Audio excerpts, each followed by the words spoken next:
ఈ రోజున రాష్ట్రంలో దొంగే దొంగ దొంగ అని అరిచినట్టు దళితుల యొక్క వెన్ను విరిచి వారి యొక్క 27 పథకాలను రద్దు చేసి వారిని ఆర్థికంగా సామాజికంగా కుంగదీసినటువంటి దళిత ద్రోహి జగన్మోహన్ రెడ్డి ఈ రోజున దొంగ నాటకాలు ఆడుతా ఉన్నాడు. ఏదో మెడికల్ కాలేజీలో ఎన్డీఏ కూటమి ఏదో తప్పు చేసినట్టు.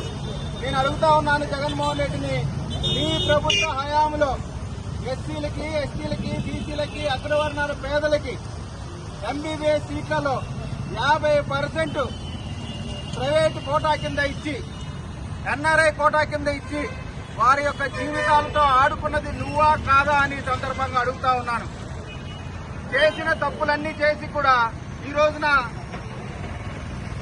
అంబేద్కర్ గారి విగ్రహం దగ్గర ఏ అంబేద్కర్ గారిని అయితే జగన్మోహన్ రెడ్డి అవమానించాడు, ఏ అంబేద్కర్ గారు పేరు తీసి అంతకు ముందర తెలుగుదేశం పార్టీ హయాంలో అంబేద్కర్ విదేశీ విద్య అనే అద్భుతమైనటువంటి కార్యక్రమం పెడితే అనేకమైన కేసుల్లో ముద్దాయి అయినటువంటి జగన్మోహన్ రెడ్డి అంబేద్కర్ గారి పేరు తీసి జగన్ విదేశీ విద్య అని పేరు పెట్టుకునేటువంటి సాహసం చేసిన ఈ జగన్మోహన్ రెడ్డిని వైఎస్ఆర్ కాంగ్రెస్ పార్టీలో ఉన్నటువంటి ఎస్సీ నాయకులు, మరి ముఖ్యంగా రాష్ట్ర ఎస్సీసీల అధ్యక్షుడు ఎవరైతే ఈ రోజున ప్రోగ్రాం కండక్ట్ చేశాడో నేను అడుగుతా ఉన్నాను, నీ దళిత సోదరుల్ని చంపి డోర్ డెలివరీ చేసినప్పుడు ఏ రోజున నువ్వు అంబేద్కర్ గారి విగ్రహం జరిగిపోయి అడిగావా అని అడుగుతా ఉన్నాను.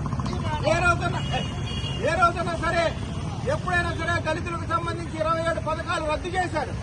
27 పథకాలు నా దళిత సోదరుల యొక్క పథకాలు రద్దు చేశారు. ఎందుకు రద్దు చేశామని ఏ రోజన్నా ఈ ఎస్సీ సంబంధించినటువంటి ఎమ్మెల్యేలు గాని, మంత్రులు గాని, వైఎస్ఆర్ కాంగ్రెస్ పార్టీ నాయకులు గాని దళితులకు జరుగుతున్న అన్యాయం ఏ రోజైనా కలమెత్తారా అని అడుగుతా ఉన్నాను. ఈ రోజున పేదలకి నాణ్యమైనటువంటి విద్యను అందించాలా, వైద్యాన్ని అందించాలనేటువంటి ప్రయత్నం చేస్తున్న ఈ ప్రభుత్వాన్ని ఏదో ఇబ్బంది పెట్టేటువంటి ప్రయత్నం చేస్తా ఉన్నారా? మీ పప్పులు ఉడకవు.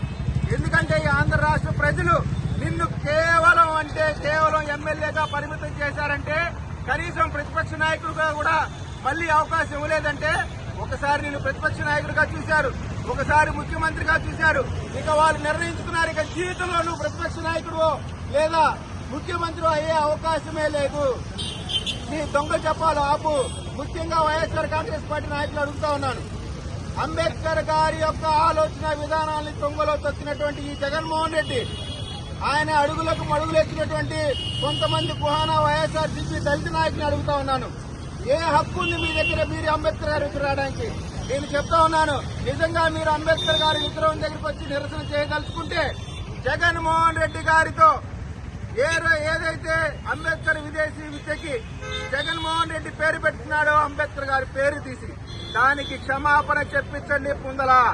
ఆ తర్వాతే మీరు అంబేద్కర్ గారి పేరు గాని, దళితుల గురించి గాని మాట్లాడే హక్కు ఉంటది. ఎందుకంటే అంబేద్కర్ గారంటే దళితులకి హక్కులకి దిక్కు. ఒక్క దళితులకే కాదు, ఉన్నటువంటి సంఘంలో తిరిగే ప్రజలకే కాకుండా ఊరవుతున్నటువంటి అడవుల్లో ఉన్నటువంటి జంతువులకు కూడా హక్కులు రాసిన హక్కుల దిక్కు అంబేద్కర్ గారు. అటువంటి అంబేద్కర్ గారిని అవమానించిన జగన్మోహన్ రెడ్డి, వైఎస్ఆర్ కాంగ్రెస్ పార్టీ అంబేద్కర్ గారి విగ్రహం దగ్గరికి వచ్చి దాన్ని మలినం చేశారు. మీరు చూడండి, ఎక్కడ పడితే అక్కడ ప్లే కార్డులు, ఎట్లా పడితే అక్కడ చిందర వందరగా చేసి, ఇదేనా మీరు అంబేద్కర్ గారికి ఇచ్చే గౌరవం? ఇదేనా మీరు అంబేద్కర్ గారి పట్ల మీకున్నటువంటి ప్రేమ? ఇటువంటి కార్యక్రమాలు మేము చేసే రాబోయే రోజుల్లో మా సంస్కృతి మమ్మల్ని అడ్డుకునే సంస్కృతి కాదు. అంబేద్కర్ గారు ఇచ్చినట్టు రాజ్యాంగ హక్కు ప్రకారం మమ్మల్ని నిరసన చేసుకునే అవకాశం ఇచ్చాం. మీరు చేసిన తప్పును ఎత్తి చూపిస్తున్నాం.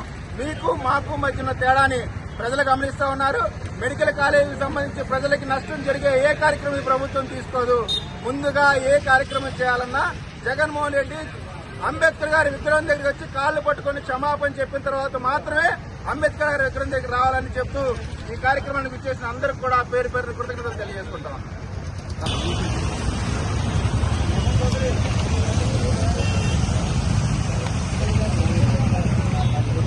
అందరికీ నమస్కారం.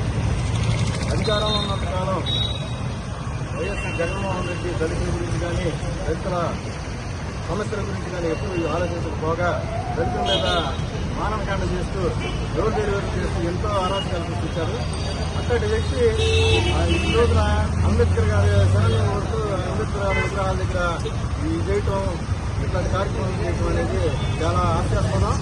ఆయన ఎప్పటికైనా కానీ తన మన రాజ్యాంగం ప్రకారం అంబేద్కర్ గారు రాసిన రాజ్యాంగం ప్రకారం నడుచుకోవాలని చెప్పేసి కోరుతున్నా. రాజారెడ్డి రాజ్యాంగం ఎప్పటికీ కూడా ఈ రాష్ట్రంలోనే కాదు ఎక్కడ కూడా అమలు కాదని చెప్పేసి మరోసారి నిర్ణయించుకుంటూ మీ అందరికీ నమస్కారం.